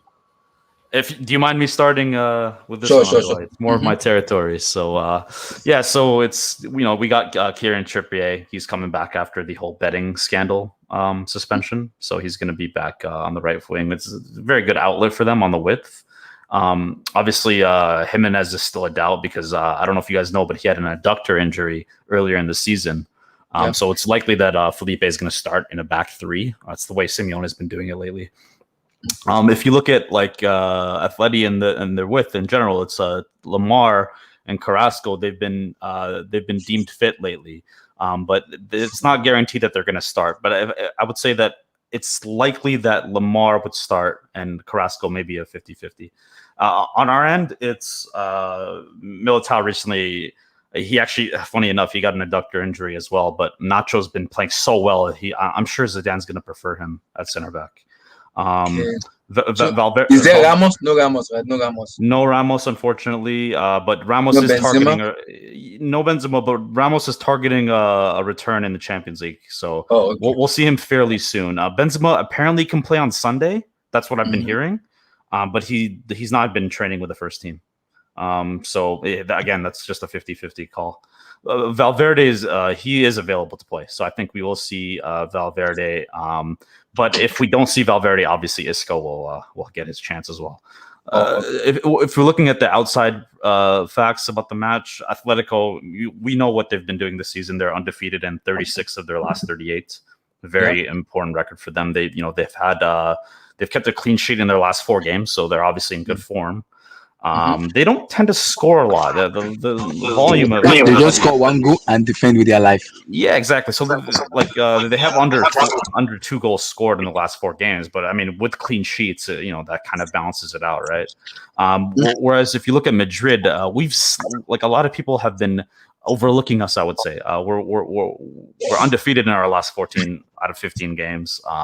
Sure, there's been a lot of draws there, and we've also struggled with volume and scoring as well. We've had under 2 goals in our last 3 games as well. So, in terms of this match going on right now with the whole Hazard, Mariano, Carvajal, Ramos, Benzema being doubtful. I'm gonna edge it. 1-0 or 2-0 to Atleti, unfortunately. Oh, okay, Atletico. Damien. Yeah. Madrid derby. Well, obviously, preferably I would need, a draw in this. Atletico, they're starting to get some of their players back, which is good because, a fully fit Atletico is actually, will probably be top 5 in Europe, if I'm being honest. In this Madrid derby, I don't remember the last time Atletico beat them. I struggle in Madrid. It's going to be interesting. If Benzema is back, then that'll be a big boost, for Real Madrid, for them to, get their main goal threat back with not having to deal with, Vinicius and Mariano up front. But I'm just gonna go with 1-1 or maybe 1-0 Atletico.